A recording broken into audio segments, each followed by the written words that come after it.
welcome to Shelf Defiance. Sorry about the background noise. I have my little heater on because it's cold. I am your disembodied narrator, random commenter,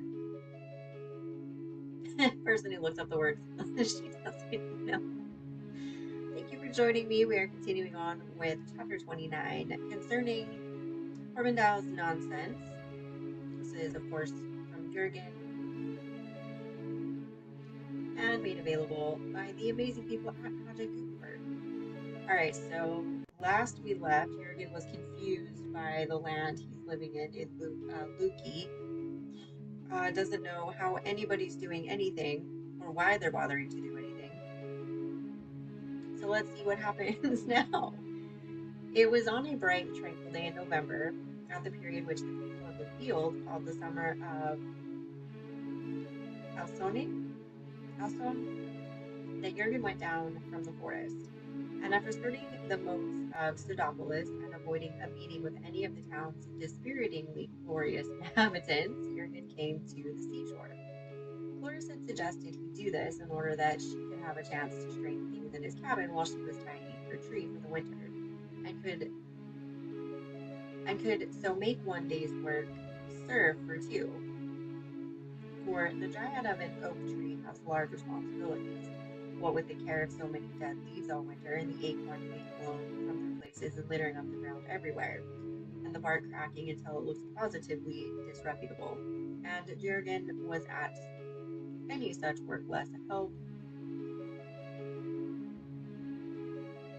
I'm sorry, that sentence makes no sense to me just right there. Let me start that over again. And Jurgen was at any such work less a help than a hindrance. Okay. So Cloris gave him a parcel of lunch and a perfunctory kiss and told him to go down to the seashore and get inspired and make up a pretty poem about her. And do you be back in time for an early supper, Jurgen? Said she, but not a minute before. Thus it befell that Jurgen reflectively ate his lunch in solitude and regarded the Euxin. The sun was high, and the clear shadow that followed Jurgen was huddled into shapelessness. This is indeed an inspiring spectacle, Jurgen reflected.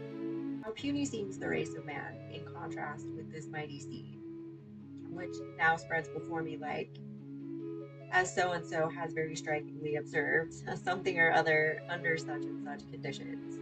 And Jurgen shrugged. Really, now I think of it, though, there is no call for me to be suffused with the traditional emotions. It looks like a great deal of water, and like nothing else in particular, and I cannot but consider the water as behaving rather futilely. So he sat in drowsy contemplation of the sea. Far out, a shadow would form on the water, like the shadow of a roadish plank scudding shoreward, and lengthening and darkening as it approached. Presently it would be some 100 feet in length, and would assume a hard smooth darkness like that of green stone. This was the underside of the wave.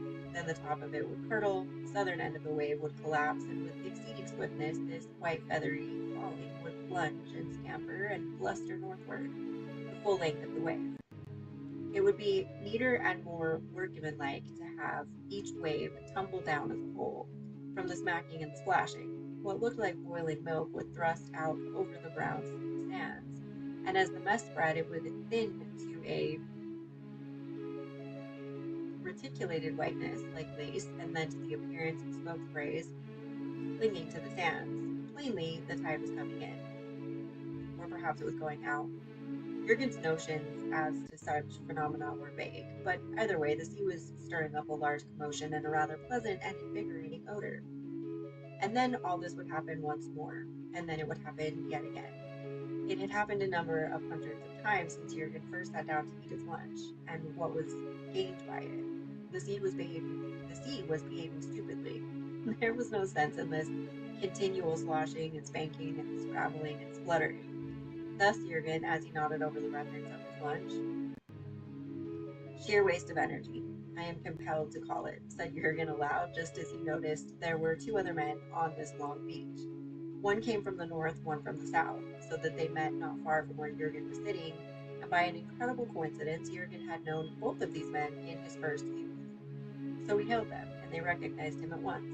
One of these travelers was the Horvendile, who had been secretary to Count Emmerich when Jurgen was a lad, and the other was Horvendile, that outlaw who had come to Belgard very long ago, disguised as the Visconti de Fusange, and all three of these old acquaintances had kept their youth surprisingly. Now, Horvendile and Perron marveled at the fine shirt which Jurgen was wearing. "Why, you must know," he said modestly, "that I have lately become king of Livonia and must dress according to my station." So they said they had always expected some such high honor to befall him, and then the three of them fell to talking. And Perron told how he had come through Pseudopolis on his way to King Theodoret at the Creek High, and how in the marketplace at Pseudopolis he had seen Queen Helen. "She is a very lovely lady," said Perron, "and I marveled over her resemblance to Count Emmerich's fair sister, whom we all remember." "I noticed that at once," said Horvendile, and he smiled strangely, "when I too passed through the city." "Why, but nobody could fail to notice it," said Jurgen. "It is not, of course, that I consider her to be as lovely as Dame Melisande," continued Perron, "since, as I have contended in all quarters of the world, there has never lived, and will never live, any woman so beautiful as Melisande. But you gentlemen appear surprised by what seems to me a very simple statement. Your air in fine, is one that forces me to point out that it is a statement I can permit nobody to deny." And Perron's honest eyes had narrowed unpleasantly, and his sun-browned countenance was uncomfortably stern. "Dear sir," said Jurgen hastily, "it was merely that it appeared to me the lady whom they call Queen Helen hereabouts is quite evidently Count Emmerich's sister, Dorothy Le Desiree, whereas I recognized her at once," says Horvendile, "as Count Emmerich's third sister, La Belle Athère." And now they stared at one another, for it was certain that these three sisters were not particularly alike. "Putting aside any question of eyesight," observed Perron, "it is indisputable that the language of both of you is distorted. For one of you says this is Madame Dorothy, and the other says this is Madame Satire, whereas everybody knows that this Queen Helen, whomever she may resemble, cannot possibly be anybody else save Queen Helen." "To you, who are already the same person," replied Jurgen, "that may sound reasonable. For my part, I am several people, and I detect no incongruity in other persons resembling me." "Oh my God, there would be no incongruity anywhere," suggested Horvendile, "if Queen Helen were the woman whom we had loved in vain. For the woman whom, when we were young, we loved in vain is the one woman that we can never see quite clearly, whatever happens. So we might easily, I suppose, confuse her with some other woman." "But Melisande is the lady whom I have loved in vain," said Cabell, "and I care nothing whatever about Queen Helen. Why should I? What do you mean now, Horvendile, by your hints that I have faltered in my constancy to Dame Melisande since I saw Queen Helen? I do not like such hints. No less, it is Atade whom I love, and have loved not quite in vain, and have loved unfalteringly," says Horvendile, with his quiet smile, "and I am certain that it was Atade whom I beheld when I looked upon Queen Helen. I may confess," says Jurgen, clearing his throat, "that I have always regarded Madame Dorothy with peculiar respect and admiration. For the rest, I am married. Even so, I think that Madame Dorothy is Queen Helen." Then they fell to debating this mystery, and presently Perron said the only way out was to leave the matter to Queen Helen. She at all events must know who she is, so do one of you go back into the city and embrace her knees, as is the custom of this country, when one implores a favor of the king or the queen, and do then ask her fairly. "Not I," says Jurgen. "I am upon terms of some intimacy with a hamadryad just at present. I am content with my hamadryad, and I intend never to venture into the presence of Queen Helen any more, in order to preserve my contentment." "Why, but I cannot go," says Perron, "because Dame Melisande has a little mole upon her left cheek, and Queen Helen's cheek is flawless. You understand, of course, that I am certain this mole immeasurably enhances the beauty of Dame Melisande," he added loyally. "Nonetheless, I mean to hold no further traffic with Queen Helen. Now, my reason for not going is this," said Horvendile, that if I attempt to embrace the niece of Etare, whom people hereabouts call Helen, she would instantly vanish. Other matters apart, I do not wish to bring any such misfortune upon the island of Luki. But that, said Peron, is nonsense. Of course it is, said Horvendile. That is probably why it happens. So none of them would go, and each of them clung none the less to his own opinion about Queen Helen, and presently Peron said they were wasting both time and words. Then Peron bade the two farewell, and Peron continued southward toward La Crequy. And as he went, he sang a song in honor of Dame Millicent, whom he celebrated as Heart o' My Heart. And the two who heard him agreed that Peron de la Fote was probably the worst poet in the world. Nevertheless, there goes a very chivalrous and worthy gentleman, said Horvendile, intent to play out the remainder of his romance. I wonder if the author gets much pleasure from these simple characters. At least they must be easy to handle. I cultivate a judicious amount of gallantry, says Jurgen. I do not any longer aspire to be chivalrous, and indeed, Horvendile, it seems to me indisputable that each one of us is the hero in his own romance and cannot understand any other person's romance, but misinterprets everything therein, very much as we three have fallen out in the simple matter of a woman's face. Now young Horvendile meditatively stroked his own curls and reddish hair, brushing it away from his ears with his left hand as he sat there staring meditatively at nothing in particular. I would put it, Jurgen, that we three have met like characters out of three separate romances which the author has composed in different styles. That also, Jurgen submitted, would be nonsense. But perhaps the author very often perpetuates nonsense.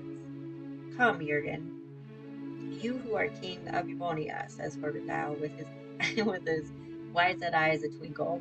What is there in you or me to attest that our author has not composed our romances with his tongue in his cheek? Monsieur Horvendile, if you are attempting to joke about Cauchet, who made all things as they are, I warn you, I do not consider that sort of humor very wholesome. Without being prudish, I believe in common sense, and I would vastly prefer to have you talk about something else. Horvendile was still smiling. You look someday to come to Cauchet, as you call the author. That is easily said, and sounds excellently. Ah, but how will you recognize Cauchet, and how do you know you have not already passed by Cauchet in some street or meadow? Come now, King Jurgen, said Horvendile, and still his young face wore an impish smile.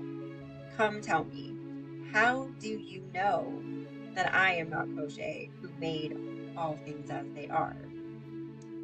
Be off with you, says Jurgen. You would never have had the wit to invent a Jurgen. Something else is troubling me. I have just recollected that the young Peron who left us only a moment since grew to be rich and grey-headed and famous, and took Dame Millicent from her pagan husband, and married her himself, and that all this happened long years ago, so our recent talk with young Peron seems very improbable. Why, but do you not remember, too, that I ran away in the night when Magus d'Agremont stormed Storisende and was never heard of anymore? And that all this, too, took place a long, long while ago? Yet we have met as three fine young fellows here on the beach of fabulous Luque. I put it to you fairly, King Jurgen. Now, how could this conceivably have come about unless the author sometimes composes nonsense? Truly, the way that you express it, Horvendile, the thing does seem a little strange, and I can think of no explanation rendering it plausible. Again, see now, King Jurgen of Eubonia, how you underrate the author's ability. This is one of the romancer's most venerable devices that is being practiced. See for yourself. And suddenly Horvendile pushed Jurgen so that Jurgen tumbled over in the warm sand. Then Jurgen arose, gaping and stretching himself. That was a very foolish dream I had, napping here in the sun, for it was certainly a dream. Otherwise, they would have left footprints. These young fellows who have gone the way of youth so long ago, and it was a dream that had no sense in it. But indeed, it would be strange if that were the whole point of it, and if living too were such a dream as that queer Horvendile would have me think. Jurgen snapped his fingers. Well, and what in common fairness could he or anyone else expect me to do about it? That is the answer I fling at you.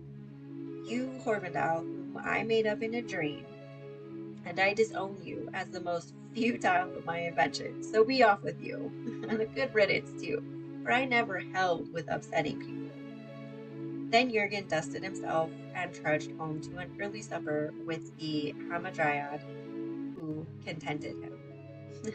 All right, well, that's the end of that chapter. I didn't think that he was actually going to say author, so I'm glad that he pointed that out. Some of these chapters I feel like I get, and then other aspects I'm like, yeah, I don't see that at all.